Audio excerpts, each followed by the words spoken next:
Chris here from Retro Consoles UK. So what I'm going to do is show you now, once I get the consoles in, first thing we do to them, test them, clean them up, exactly what we do before they go on and be sold.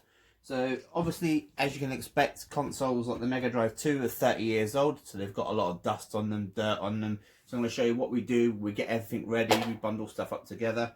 So the first thing we've done is get a wet wipe. So make sure we get, obviously you've got the 30 years of dust right in there, so we're getting in all the nooks and crannies. Making sure the power cable is in good condition, it's not damaged or anything. So making sure all the gaps on the back where all the air gets into the console is clear of dirt, giving it a really good clean. The controllers as well. Obviously people have been playing controllers with dirty hands and stuff for years and years and years. Making sure the buttons are nice and loose. Getting in there, as you can see, all the dirt comes off. So we're getting in there, make sure the D-pad's nice and clean. Making sure the cables are nice and clean. So the first thing we do is clean them all. What we do as well, this is going to be bundled up with 3 cartridges. So make sure we give it a really good clean. So just be careful when on the sticker.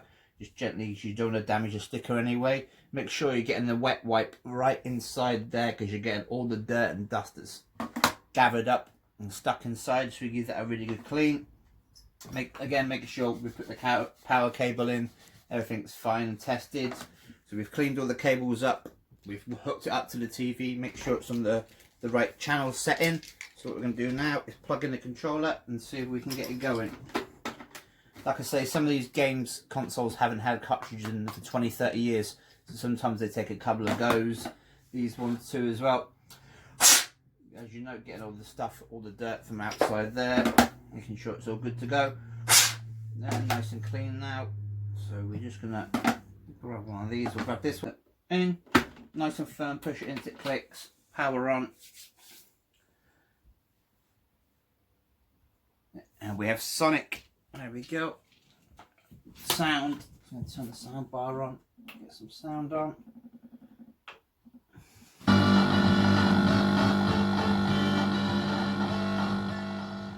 So Sonic's a good one to test out consoles, because you can use all the buttons on Sonic.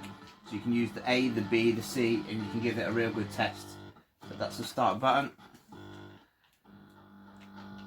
A little bit of sound. So what I've done, I've unplugged the white cable, and that's got rid of the buzzing, but we still have the sound.